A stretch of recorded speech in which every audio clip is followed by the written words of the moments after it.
जय श्री कृष्णा। जय श्री हरि। राधे राधे। जय माता दी। प्रिय भक्तों, आज हम सुनेंगे अजा एकादशी व्रत कथा। एक ऐसी पावन कथा जिसका श्रवण करने से मनुष्य के पाप नष्ट हो जाते हैं और आत्मा को मोक्ष का मार्ग प्रदान होता है, प्राप्त होता है। भादो मास के कृष्ण पक्ष की एकादशी को अजा एकादशी कहा जाता है। पुराणों में कहा गया है कि इस व्रत के प्रभाव से मनुष्य को वही पुण्य मिलता है जो अश्वमेध यज्ञ करने से मिलता है। तो आइए कथा शुरू करते हैं। अजा एकादशी की अद्भुत और प्रेरणादायक कथा। बहुत समय पहले अयोध्या में एक प्रसिद्ध राजा हुए, राजा हरिश्चंद्र। वे सत्य और धर्म के प्रति इतने अडिग थे कि पूरे विश्व में उनकी ख्याति फैल चुकी थी। परंतु समय ने उन्हें बहुत कठिन परीक्षा में डाल दिया।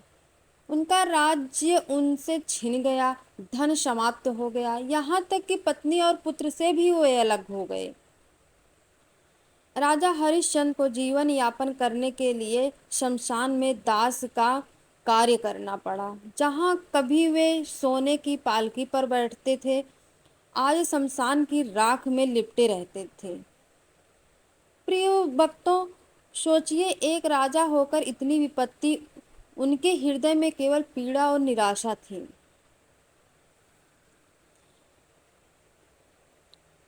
एक दिन जब राजा अपने दुखों में डूबे हुए थे, तभी वहां महान ऋषि गौतम पधारे। राजा ने उनके चरण पकड़कर कहा, गुरुदेव, मैं सत्य और धर्म का पालन करता आया हूँ, फिर भी मेरा जीवन इतना दुखमय क्यों हो गया है? कृपया कोई उपाय बताइए। तब ऋषि गौतम ने कहा, हे राजन, यह सब आपके पूर्व जन्मों के पापों का परिणाम है। परंतु निराश मत होइए। भादव मास कृष्ण पक्ष की एकादशी को अजा एकादशी कहते हैं। आप श्रद्धा और नियम पूर्वक इसका व्रत करें। इस व्रत के प्रभाव से आपके सारे पाप नष्ट हो जाएंगे और जीवन में सुख शांति लौट आएगी। राजा हरिश्चंद्र ने तुरंत व्रत करने का संकल्प लिया। एकादशी का दिन आया। राजा प्रातः स्नान करके भगवान विष्णु के मंदिर पहुंचे। उन्होंने धूप, दीप, फूल और तुलसी से भगवान का पूजन किया। उस दिन उन्होंने अन्न और जल का त्याग कर दिया और पूरे दिन उपवास रखा।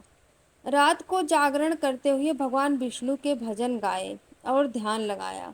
अगले दिन द्वादशी को ब्राह्मणों को भोजन कराया और दान दक्षिणा देकर व्रत का समापन किया। राजा का मन अब पहले जैसा भारी नहीं था। उनके भीतर एक अद्भुत शांति और शक्ति का अनुभव हो रहा था। और फिर हुआ चमत्कार।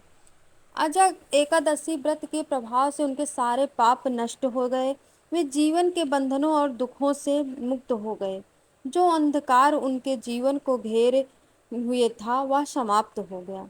उन्हें पत्नी और पुत्र का साथ मिला। देवताओं ने उन्हें उनके पुण्य की प्रशंसा की। राजा हरिश्चंद्र ने पुनः अयोध्या में अपना राज्य प्राप्त किया और सत्य व धर्म के मार्ग पर जीवन व्यतीत किया। अजा एकादशी की कथा हमें यह संदेश देती है कि चाहे हमारे जीवन में कितनी भी कठिनाइयाँ क्यों ना हो, चाहे हम पापों के बोझ से दबे हों, लेकिन यदि हम श्रद्धा से भगवान विष्णु की शरण लेते हैं और अजा एकादशी का व्रत करते हैं, तो सारे पाप नष्ट हो जाते हैं और जीवन में सुख शांति लौट आती है। यह व्रत वही फल देता है जो अनेक यज्ञों और दानों से भी नहीं मिलता।